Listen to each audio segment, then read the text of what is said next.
एक अहम मामले पर आज सुप्रीम कोर्ट ने इलेक्शन कमीशन और वफाकी हुकूमत को नोटिस जारी कर दिए हैं और वो मामला है 90 दिन में इंतखाबात का, जिससे मुताल्लिक जस्टिस काजी फाइज ईसा की सरबराही में 3 रुकनी बेंच ने तहरीक इंसाफ और सुप्रीम कोर्ट बार की दरख्वास्तों पर समाअत की है। समाअत के दौरान जस्टिस अतर बिन अल्लाह ने वकील आबिद जुबैरी से पूछा कि मरदमशुमारी से मुताल्लिक मुश्तरका मफादात काउंसिल का इजलास कैसे गैर कानूनी था। इस पर आबिद जुबैरी ने जवाब दिया कि निगरान वज़राए आला इजलास में शिरकत नहीं कर सकते थे। तो चीफ जस्टिस ने सवाल किया कि किस कानून में लिखा है कि निगरान वज़राए आला CCI में शिरकत नहीं कर सकते।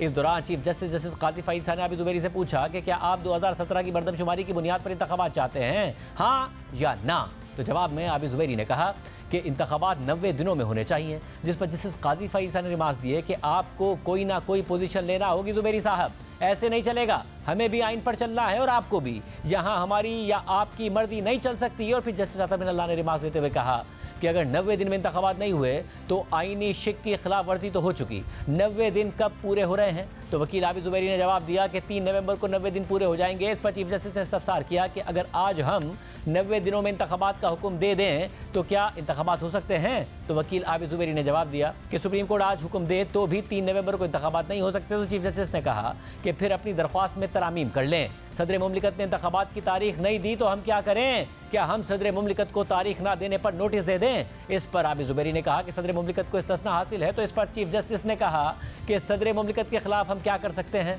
अगर कोई आइन की खिलाफ वर्जी कर रहा है तो आर्टिकल 6 लगेगा। आबिद जुबैरी ने अदालत को बताया कि खैबर पख्तूनख्वा और पंजाब में इंतखाबात का हुक्म भी इसी अदालत ने दिया। तो जवाब में चीफ जस्टिस ने कहा कि अदालती फैसले पर अमल दरामद नहीं हुआ, लेकिन क्या 2 सूबों में इंतखाबात का केस ज़ेर समाअत है? ले आए ना कोई तौहीन अदालत की दरख्वास्त, किसने रोका है? मीडिया पर इलेक्शन केस पर लंबी लंबी बहस होती है। हम केस लगाएं तो इल्ज़ाम, केस ना लगाएं तो भी हम पर इल्ज़ाम। ये ऐसा मुकदमा है जो हर सूरत लगना चाहिए था। आज वकला के पास मुकदमे की फाइल ही नहीं है। प्रैक्टिस एंड प्रोसीजर एक्ट के फैसले के बाद हमने अहम मुकदमात लगाना शुरू कर दिए हैं। अगर हमने ताख़ीर करना होती तो फौजी अदालतों के केस में नया बेंच बना देते। अगर हम गलती पर हैं तो मीडिया हम पर उंगली उठाए। केस अदालत में चलाना है या टीवी पर चलाना है? चीफ जस्टिस ने मजीद रिमार्क दिए कि 90 दिनों वाली बात मुमकिन नहीं है, वो बात बताएं जो मुमकिन हो। आपका सारा मुकदमा ही सदर मुमलिकत के इख्तियारात का है। इस मौके पर जस्टिस अतर बिन अल्लाह ने कहा कि अगर तारीख देना सदर का इख्तियार है तो फिर ताख़ीर का जिम्मेदार कौन है? आईनी काम में ताख़ीर के नताइज होंगे। चीफ जस्टिस काजी फाइज ईसा ने रिमार्क दिए कि मसला यही होता है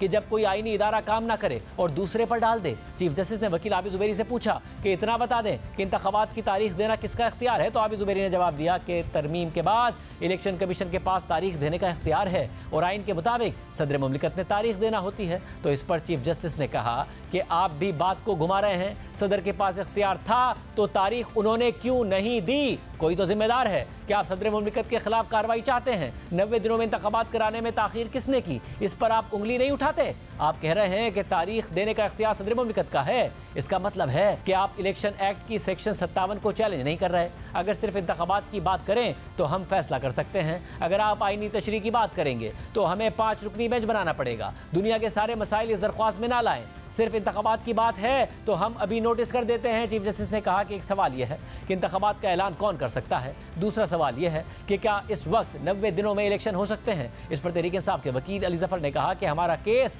90 दिनों में इंतखाबात का है। आर्टिकल 48 सदर मुमलिकत को इलेक्शन की तारीख देने का इख्तियार देता है। 90 दिनों में इंतखाबात के आईनी मैंडेट को कोई तब्दील नहीं कर सकता। सदर मुमलिकत तारीख नहीं देंगे तो फिर तारीख कौन देगा? इस पर चीफ जस्टिस ने रिमार्क दिए कि पूरी बात बताएं, क्या सदर मुमलिकत ने तारीख दी? अली जफर ने जवाब दिया कि नजरिया ज़रूरत के तहत इंतखाबात वक्त पर कराने के इकदाम करने चाहिए। तो इस पर जस्टिस अतर बिन अल्लाह ने कहा कि अली जफर साहिब की बात से इत्तफाक नहीं। नजरिया ज़रूरत कुछ नहीं होता। जिसने आईनी जिम्मेदारी पूरी नहीं की, नताइज का सामना करना चाहिए। चीफ जस्टिस ने कहा कि इलेक्शन कमीशन को बुलाएं या फिर सदर मुमलिकत को बुलाएं। सदर को तो हम बुला नहीं सकते। जिसके बाद सुप्रीम कोर्ट ने आज की समाअत का तहरीरी हुक्मनामा जारी करते हुए लिखा कि ज़ेर इल्तवा 4 दरख्वास्तों में से 3 में सदर मुमलिकत को इंतखाबात की तारीख के मामले पर फरीक बनाया गया है। आईनी दरख्वास्त नंबर 36 में सदर मुमलिकत की ट्वीट का जिक्र है। अगर सदर का इलेक्शन कमीशन के बारे में सोशल मीडिया पर पैगाम दुरुस्त है तो इससे सवालात जन्म लेते हैं। सोशल मीडिया पर पैगाम सदर मुमलिकत का ही है तो क्या मुल्क को ऐसे पैगामात से चलाया जा सकता है? अदालत ने सवाल उठाया है कि इंतखाबात के अलावा कोई आईनी नुक्ता उठाया गया तो लार्जर बेंच तश्कील देना होगा। तमाम दरख्वास्त गुजारों ने यकीन दहानी कराई है कि वो इंतखाबात के मामले तक ही महदूद रहकर दलाइल देंगे। दरख्वास्त गुजारों ने बताया कि वो 3 रुकनी बेंच पर मोतरिज नहीं है। इंतखाबात में ताखीर के जिम्मेदारान के तयन के अदालती सवाल पर मुख्तलिफ जवाब आए। तमाम दरख्वास्त गुजारों ने इतराफ़ किया कि इंतखाबात अब 90 दिन में मुमकिन नहीं है। इलेक्शन कमीशन और वफाकी हुकूमत को नोटिस ये मालूम करने के लिए किया जाता है कि इंतखाबात कब होंगे, जिसके बाद अदालत ने समाअत 2 नवंबर तक मुलतवी कर दी।